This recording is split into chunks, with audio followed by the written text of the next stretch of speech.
The team is Dylan Lates, Sergio Peterson, Ruan Nel, Dan Creel, SP Marais, Damian Willemse, Herschel Janjies, Juan Augustus, Ernst van Rijn, Kobus van Dijk, JD Schicklin, Chris van Zyl, the skipper, Will Colo, Bongi Mbonambi, and Ali Vermaak. And on the bench are Scarron Tubeni, Caleb Oyshuizen, Michael Kumbarai, Salman Marat, Jaco Kutsia, Paul de Wet, Josh Stander, and JJ Engelbrecht.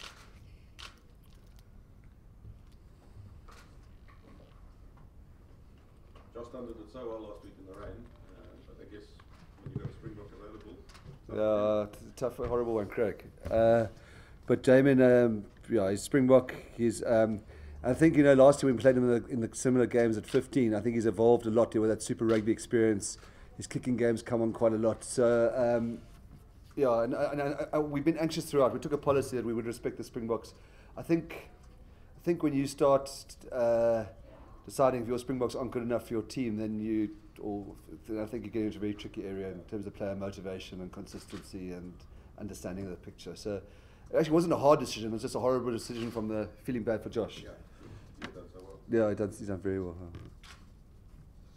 And having Dylan back as well as the back three cohesion. Yeah. I mean, you couldn't leave Dylan out. None of those back three you could leave out. It's really tough. You still got JJ on the bench and Evio Fulion, Josh, Dan Duplessis is a very tough one as well. Yeah. He took a knock to his knee. He was out for 1 week at the most. He could have been forced and injected and everything like that, but it's much better to have him back for the final, if there is one. Yeah, that sounded terrible. But that's it. I mean, Truckee was your go-to guy for most of the campaign, and then he obviously was the last few weeks. Yeah, I'm very excited about Truckee. I think this game against the Bulls of Newlands is just absolutely tailor-made for him. And also, Jaco Kutsia on the bench is very similar to Truckee, very similar players, so it's quite nice for us. So what do you expect to be different from last week, besides the weather? In terms of the Bulls and what they would have worked on? Yeah, as I said, I've got no doubt that they've spent the week on Loftus B with a scrum machine or 2 packs with Gary Botha, and that the scrum won't be. It'll take for us to get the dominance I hope we're going to get. It's going to take a lot more work. Just hope we get a fair shot there in terms of how the laws are applied. But Egan, I thought, was brilliant there last week, and I think they're going to, as opposed to last week, which is condition based, they're going to try and play some keep ball against us. They're going to try and get a lot of phases, and then hopefully see us give away penalties so they can get into our 22. So those are the things we're sort of expecting. They have to roll the dice to a degree, and that obviously makes them dangerous because if things come off for them, we'll be under some pressure. But our discipline is absolutely critical. Last week we had the territory game, and I'm just worried. If they're on our halfway playing keep ball, we have to be really, really well disciplined there because they are very effective if they get into our 22. I think there were talks that they might move Trevor over to the other side to counter. Yeah, they had, I think, as far as our information is that that's exactly what they're doing. I mean, Trevor's been loose for a while, and I think one of the most underrated players in the competition, and somebody I hope. Every year Currie Cup produces 1 or 2 bolters at the end of year tour. I know Pickles is no, that's inside joke. But a guy like Ali Vermaak is really underrated prop in the South African scene. And Elliot Lou said they'll play Conrad at tight head and Wilco at against Trevor. I think it'll take a lot longer. We won't get dominance from scrum 1 like that can, but I'm still very confident that we're going to we'll be able to put some heat on at scrum time. Sorry. Yeah, go. No, but on that, because the scrum went so well last week, and I know you guys will be warning against it and talking about it and saying it's not going to be easy, but let's just, if it doesn't go as well as you expect in the scrums initially, could that lead to a loss of confidence from your tight 5? Are you going to have to warn against that? I think we've already prepared ourselves that it's not going to go, potentially, we've almost been speaking about that it probably won't go as well as it went at the beginning. Yeah. So we've spoken about patience, about sticking to what we know. Our strong points are, presenting a good picture for the refs, staying straight, and I think that's what we'll continue to do. If it means we only get reward later, we're willing to wait for that then. So that's we've definitely been talking about that. Chris, do you expect them to really come out massively in the opening exchanges? Is that Flat out, I think they're going to come very, very hard, and that's what we've been speaking about this week. You know, but it's not about weathering them. We want to fight fire with fire and go back. You know, go hard from the beginning as well. But it's definitely what we're expecting. I think, you know, they're gonna come with everything they've got, and they're gonna throw it at us. How different does this feel to last year's semi-final?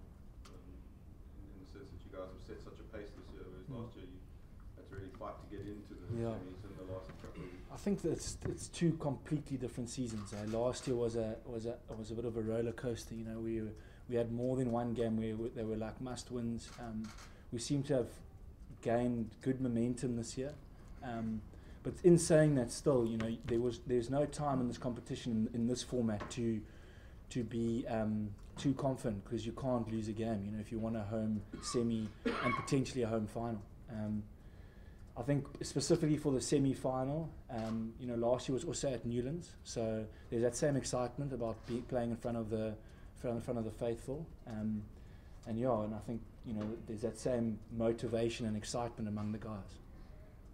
So, Davo, last week you said your information said the Bulls were targeting specific players. What does your information say this week? 30 goals, you're predicting 30 goals. Yeah. Look, I don't know how accurate that was. No, we haven't got any sort of information like that. I just think I know how they're going to play this game, and that's going to be direct around the midfield. That's why Dan Creel probably gets in the game. Him and Ruan are really great defenders. So that's my feeling, and I do feel that they would have prepped massively on scrum time. I don't think they're going to come here and sort of just throw it around. Where they are dangerous is that you know, Mani Libbok's never going to go through what he went through last week. Duncan Matthews and they're quite exciting on the and Stichling are quite exciting. So we must be careful about turning ball over. But we have no specific information. I'll tell them where they go after Wilco again. Yeah, I'll tell Wilco that. They mentioned him again. You mentioned Mane Lord, the playoffs come off, and obviously you've got David and Herschel. Just your thoughts on that battle and how key that would be. What, the halfbacks? Yeah, I mean, I think look, both Mani and Damien have got X factor. Obviously, Damien maybe even be another level. But what our job is, that's why I'm very pleased with Herschel's progress, because he's like for like with Janu, and their job, you know, he's a good clearer and passer. He's not a guy, not one of those nines that picks up and has a look and then passes. You know what I mean? He wants to get. So his job is to get the ball to Damien Willemse. One thing this team is not short of is X factor. You know, so. It's a classic old scrum off game, supporting lines and clearing very fast. And I mean, Janu's a massive player for us, but this is it's so nice the way that he's been sort of appy to Janu and now comes through. Our challenge is to get the ball to Damien, let him run onto the ball, get some forward going ball, because I think, you know, with those feet and his decision making and his pass, it's devastating. I think Van Zyl may be more of a threat, you know, like around the sides. So we'll have to watch ourselves a little bit defensively. But I think they're not as quite, you know, I think the roles will be slightly different there, whereas Van Zyl will look to attack, where Herschel's job is going to be to get Damon going. And you've got options like SP and Dylan coming into fly off and you know, second phase. Yeah, very much so. Which allows Dylan, Damon to get into other positions. So. Yeah, I mean, I think we've seen at national level that, you know, we did last year in the Currie Cup. He's a really good fullback. You know, in the Currie Cup, he sort of went there last year, to fit the team, because we thought that was his progression of his career. But I think, you know, if you do that system, what you're talking about, which we have worked on, and Damon then gets the ball a bit wider in second or third phase, or comes in from the back, then it's devastating, you know, because we don't want him trapped just outside 10 with 5 forwards in front of him the whole game. You know, you want to create a bit of space for him. So that pivoting is vital to us, absolutely vital. It's a bit of a balancing act, Craig, because those guys, SP and Dylan, all want the ball. And we sort of keep width in our game, and you know, we don't. Yeah, exactly. We saw that at training today. Do you think it something out of there being quite Bulls in your team? Do you think there'll always be that motivation from those guys? Because Bongi has, often really risen to the occasion in the class. Yeah, I'm not sure they are. I'm not sure there's not much nostalgia from on their part. No, but the thing with Bongi, he's a warrior. I mean, we played SVD in the Super Sport Challenge, and he made that seem like a derby, a personal battle. He's such a warrior. So that hasn't really come up this week, to be honest, Stephen. Chris, what makes you so happy as captain? Obviously, you've got half decent coaching and a game plan. Is it the guys seem to be playing with a smile on their faces? Is there just more composure and a bit of self-confidence as a squad? Probably that, and also just there's this genuine,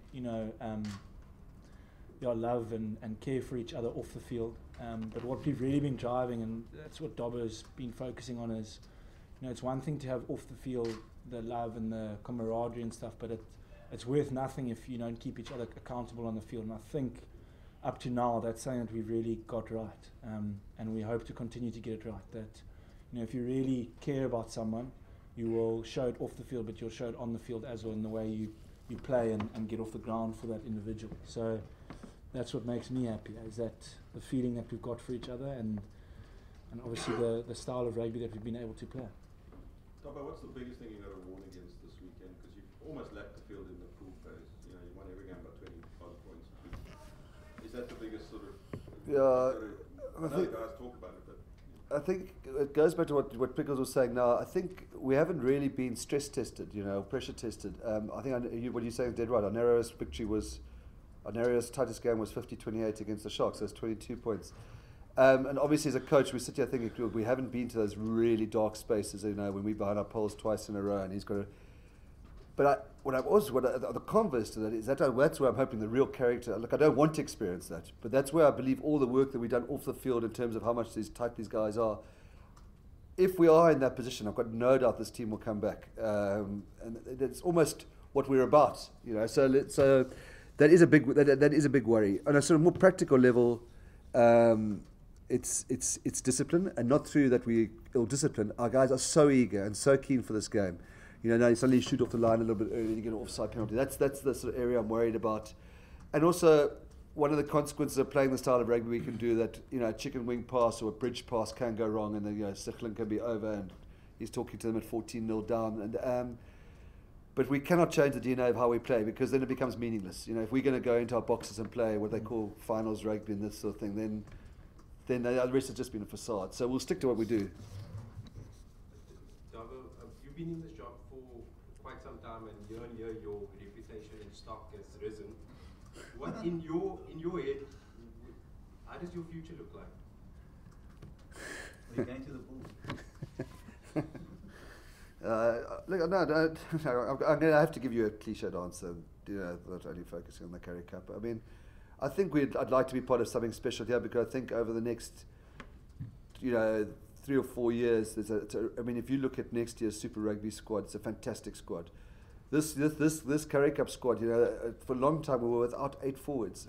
If I look back to last year's final squad compared to the team that played last week, there was no Hugh Jones, Nizam Kars, Bello Sinatla, Werner Kok, Jander Klerk, JC Janssen van Rensburg, and it's just a hell of a rewarding to. If you look at our team, if you look at this team on paper, before the start of this campaign, and we've got a great reputation now, not an award which is deserved, but with respect, Cobus van Dijk, Ernst van Ryan, Herschel Giant Cheese, Dan Creel, Josh Stander, Paul, that's our team, and so it's a hell of a rewarding to build that, and I'd like to keep going with that. I think we probably could achieve more at this union over the next years than we have in the last couple of years. I'd like to be part of it. Okay. Thank you very much, everyone. See you all on Saturday.